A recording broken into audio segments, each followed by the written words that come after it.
Welcome, my dear friends, students, sir, madams, and all viewers.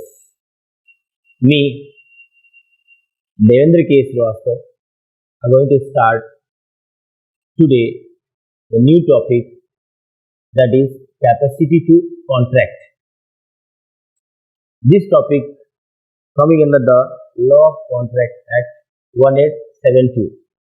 In earlier video, we already started full details about the introduction of law of contract. Now, this is a new video which I am going to show to you the capacity to contract. जैसा कि आप सभी को पता है, this is capacity to contract is an essential element of any contract, any valid contract, which is coming under Section 10 of the Indian Contract Act 1872. Under Section 10 of Law of Contract 1872 as essentials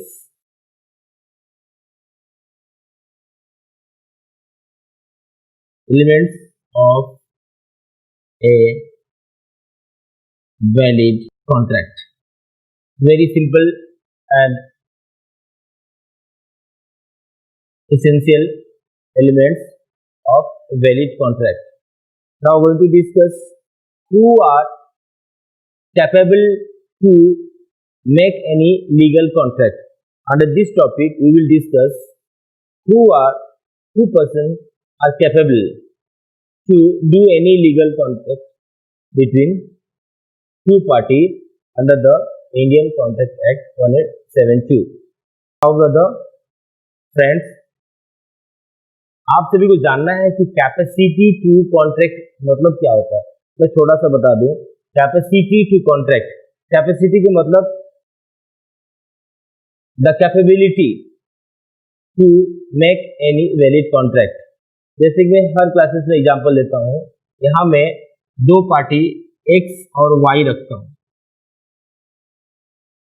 They are two persons agreed to do any legal work and coming on single point with a bona fide consideration to make any contract. To make any contract. Now we have to check that both parties are capable to do any contract. अब हमें देखना है कि क्या ये XYZ जो है, XY जो दो पार्टी है, ये क्या कैपेबल है टू मेक एनी कॉन्ट्रैक्ट. तो अब इनकी कैपेसिटी को देखनी होगी. तो हमारे लॉ में एक क्लियर मेंशन किया गया है. Okay, now we have to understand who are capable to do or to make any contract, because you know that any contract is needed two party, minimum two party. Okay, A and B. We have to check is the capacity of both person are capable to do any contract, legal contract or not. So before that, इससे पहले कि मैं उसकी capacity check करूं, मुझे ये जानना पड़ेगा कि वो दोनों व्यक्ति कब इनकैपेबल होंगे, कब उनकी इनकैपेबिलिटी आएगी. तो अंडर सेक्शन 11 एक क्लियरली मेंशन करता है कि of the Indian contract act that following persons to be incompetent to contract. ये फॉलोइंग पर्सन कॉन्ट्रैक्ट करने योग्य नहीं है. ये फॉलोइंग पर्सन कॉन्ट्रैक्ट करने योग्य नहीं है. कौन कौन से लोग? Minor, person of unsound mind and person disqualified by the law, that is insolvent. ये लोग हमारे लॉ के अनुसार कैपेबल नहीं है. ये लोग इनकॉम्पिटेंट है, मीन्स कानून के नजर में ये लोग योग्य नहीं है कॉन्ट्रैक्ट करने के लिए, बनाने के लिए. दोनों में से कोई पार्टी X या Y, प्रपोजर या प्रोपोजी या प्रपोजर, दोनों में से कोई भी आदमी, अगर ये तीनों में से कुछ एक होता है, either minor, person of unsound mind और पर्सन डिस्क्वालिफाइड बाय लॉ, तो वो लोग दोनों में से कोई एक भी हो तो वो लोग कॉन्ट्रैक्ट नहीं कर सकते हैं, अगर वो उनकी कैपेसिटी नहीं होगी। अगर वो करते हैं तो वो लीगल कॉन्ट्रैक्ट नहीं होगा। ठीक है, तो अभी हम जान गए under section 11 that the following person to be incompetent to contract, that is minor, person of unsound mind and person disqualified by the law. तो कौन कैपेबल है? जो कि माइनर नहीं होगा, जो कि साउंड माइंड वाला होगा, जो कि क्वालिफाइड बाय द लॉ होगा। जनरल सेंस में यही लोग कॉन्ट्रैक्ट कर सकते हैं और उसी को हम capacity to contract, capable to contract person कहेंगे। Okay brother, now question is that the person competent to contract under section 11 of the Indian Contract Act. Number 1 is measure. The person who is measure, that means who have attained the age of 18 years. Who have attained the age of 18 years, they are capable to make any contract, any legal contract. Number 2, the person who is sound mind, they can make any contract, legal contract. Number 3, the person who are not disqualified for contracting by any law to which he is subject. तो ये तीनों लोग जिसकी में characteristic होगी वो उनके पास कैपेसिटी है to make any contract, to make any contract. Clear? तो ये सेक्शन 11 में कह रहा, हम यही बताने चाह रहे थे कि जो कॉम्पिटेंट है, जो व्यक्ति एक्स एंड वाई जो भी हो, दो व्यक्ति हैं यहाँ पे एक्स और वाई, ये दोनों कब कॉम्पिटेंट होंगे? जब वो मेजर होंगे, जब वो साउंड माइंड होंगे, जब वो किसी भी लॉ से डिस्क्वालिफाइड नहीं होंगे। ठीक है, not disqualified for the contracting by any law to which they is subject. Clear?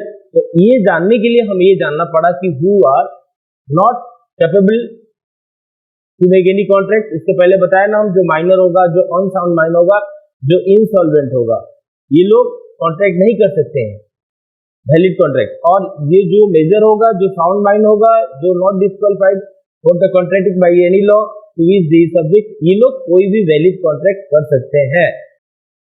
अभी ये जानना है कि सर क्या माइनर कभी भी कोई कॉन्ट्रैक्ट नहीं कर सकता?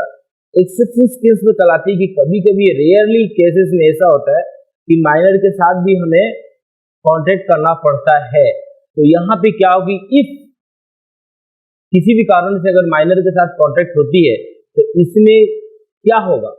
माइनर के साथ अभी जब भी कॉन्ट्रैक्ट करेंगे तो ये हमारा लॉ क्लियर करता है कि is there any contract between two person, after investigation it was found that the person out of two anyone is by knowingly और unknowingly held minor.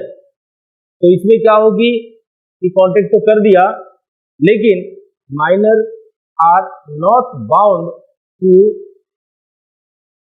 Do any legal work, they are not bound. Okay, तो liabilities और boundaries किससे आता है? जो major होता है। इसीलिए इसमें कहा गया है कि इफ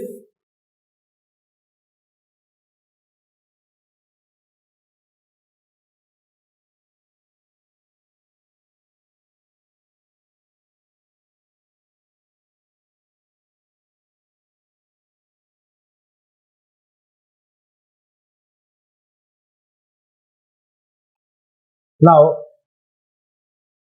माइनर के बारे में कहा गया है कि ए माइनर में make a contract but he is not bound by the contract, however the minor can make the other party bound by the contract. इसमें क्लियरली कहा गया है कि माइनर के साथ आप कॉन्ट्रैक्ट करो, जनरली कॉन्ट्रैक्ट नहीं होता, लेकिन अगर कॉन्ट्रैक्ट कर लेते हैं किसी भी कारण से, किसी भी सिचुएशन से, तो यहाँ पे कॉन्ट्रैक्ट के लिए minor is not bound by the contract, however the minor can make other party bound by the contract. जबकि माइनर जो अदर पार्टी मेजर है उसको बाउंड करेगा कि भाई आप इसकी जो रिस्क है, लायबिलिटीज है, आप उसकी बाउंड रहेंगे। इसीलिए माइनर में make a contract but he is not bound by the contract, however the minor can make the other party bound by the contract. Now we will start under section 12 of the state act means law of contract act 1872 says that कि आखिर unsound mind हम किसको कहेंगे, unsound mind किसको कहेंगे. तो इसके लिए test of soundness of mind has been laid down by the law. हमारे लॉ के अनुसार इसकी टेस्ट ऑफ साउंडनेस की जाएगी. A test of soundness of mind has been laid down by the law. तो क्या क्या टेस्ट है? If a person is a lunatic means this person is mentally direct means जो दिमागी हालत एकदम खराब हो चुकी है, तो ऐसे आदमी को ल्यूनेटिक बोलते हैं, वो अनसाउंड माइंड कहलाएगा. Number second, an idiot. Idiot means वो परमानेंटली अनसाउंड माइंड है, उसे कितना भी समझाओगे ठीक नहीं समझेगा, तो वो एन इडियट कहलाता है हमारे लॉ के अनुसार. अगर वो एन इडियट है तो वो अनसाउंड माइंड कहलाएगा, उसकी माइंड साउंड नहीं है. अब नेक्स्ट क्या होता है? ड्रंक, जो नशा करता है.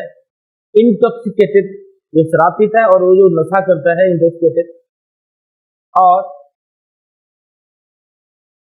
Delirious, who is incapable to understanding the nature and effect of an agreement. इस हालत में अगर वो आदमी ड्रंक करता है या इंटॉक्सिकेटेड होता है और डिलीरियस हो, तो वो हमारे यहाँ साउंड माइंड में काउंट नहीं होता. तो these person are known as unsound mind, which is clearly mentioned under section 12 of the law of contract act that these persons coming under this category are not capable due to the unsound mind nature. Welcome again. Last part is the person who is disqualified by the law. He has not any capacity to make any contract. तो अब disqualified by the law कौन होता है? जो कि insolvent हो, bank corrupt हो, ये दो आदमी हैं जो डिसक्वालिफाइड बाय द लॉ कहलाते हैं. Clear? They have no any capacity to make any legal contract. तो अब तक हम लोग, हमारे फ्रेंड्स, हमारे व्यूअर्स, जो लोग हमारे वीडियो को देखे हैं, मैं उनसे पुनः रिक्वेस्ट करूंगा कि अगर हमारी वीडियो अच्छी लगे तो इसे लाइक करेंगे और सब्सक्राइब करेंगे. मुझे आशा विश्वास है जितने हमारे व्यूअर्स हैं, इससे पहले जितने हमने वीडियो आपके पास भेजा, बड़ी मेहनत से भेजा और आप पहुंचाने की कोशिश कर रहा हूं, जितनी अच्छी क्वालिटी की हो, जितनी अच्छी तरीके से इस लॉ को समझा सकूं. बहुत बहुत धन्यवाद जिन्होंने मेरे वीडियो को लाइक किया, सब्सक्राइब किया. और मैं पुनः आप लोगों से निवेदन करूंगा कि हमारे क्लासेस में किसी तरह के भी कोई आपको कंफ्यूजन हो तो हमारे प्रीवियस वीडियो को जरूर देख लेंगे और लाइक करेंगे, सब्सक्राइब करेंगे. तो these are the points who says that a person who is minor, who is not major, a person who is unsound mind means have no any sound mind, a person who is disqualified by the law, that means who is insolvent or bank corrupt, they cannot able, they have no any ability, they have no any capacity to make any legal contract. Clear? अब ये बताएंगे कि sir general, आम बात में general सब लोग capable होते हैं कॉन्ट्रैक्ट करने के लिए, लेकिन कुछ कुछ लोगों के साथ आप कॉन्ट्रैक्ट नहीं बना सकते हैं, नहीं कर सकते हैं. इस चैप्टर में हमने वही पढ़ाया कि किसके पास कैपेसिटी है, दो पर्सन है ना, एक्स एंड वाई, किसके पास एक कैपेसिटी है कि वो एक वैलिड कॉन्ट्रैक्ट बना सकता है. हर आदमी के पास कैपेसिटी है कि वैलिड कॉन्ट्रैक्ट कर सकता है between two and more person. लेकिन अगर उन दोनों पार्टी में कोई एक माइनर हो तो आप वैलिड कॉन्ट्रैक्ट नहीं कर सकते हैं. फिर भी मैं एक्सेप्शन में बताया कि आप कर भी सकते हैं, तो सब लीगलिटी माइनर कोई बाउंड नहीं होगा कॉन्ट्रैक्ट के, कोई भी रूल्स एंड रेगुलेशन के लिए. जो मेजर होगा वही बाउंड होगा, तो वन साइडेड हो जाएगा. इसीलिए नेचुरल में वो कॉन्ट्रैक्ट वैलिड नहीं कहलाता. नंबर सेकंड, नंबर नेक्स्ट क्या होता है? अगर वो पर्सन अनसाउंड माइंड है ठीक है, अगर उसकी दिमागी हालत ठीक नहीं है, उसके साथ आपने कॉन्ट्रैक्ट कर लिया तो कॉन्ट्रैक्ट वैलिड नहीं होगा। ये प्रूफ कैसे होगा? अपने लॉ ने बता दिया ना क्लियर कि अगर वो 3 कारण से होंगे कि अगर वो ल्यूनेटिक होगा या वो इडियट होगा या फिर वो ड्रंक या इंटॉक्सिकेटेड पर्सन होगा, उसके साथ कॉन्टेक्ट नहीं करेंगे आप लोग, ठीक है। अगर करते हैं तो वैलिड नहीं कहलाता है। और लास्ट बट नॉट लीस्ट, ये जो लास्ट है ना, डिसक्वालीफाइड बाय द लॉ, ये जानते हैं कैसे होता है? ये कोर्ट डिसाइड करता है। अगर कोई कंपनी, कोई व्यक्ति या कोई भी पर्सन इंसॉल्वेंट होता है तो कैसे मालूम पड़ता है? बैंकरप्ट होता है तो कैसे मालूम पड़ता है? उसे कोर्ट जजमेंट देती है कि from this date under this condition this person have become insolvent and the legality of that person is not qualified to make any legal work under the jurisdiction of the contemporary territory. So that is why insolvent person या banker person कोई भी legal contact नहीं कर सकते हैं। इस class में हमने आपको ही बताया कि कैपेसिटी क्या होती है और कैसे कोई कॉन्ट्रैक्ट कर सकता है। Who are the capable of doing any valid contract? तो मिलते हैं नेक्स्ट वीडियो में, तब तक के लिए सबको तहे दिल से धन्यवाद, शुक्रिया, नमस्कार। Please like and subscribe my video. See you again in my next classes. धन्यवाद।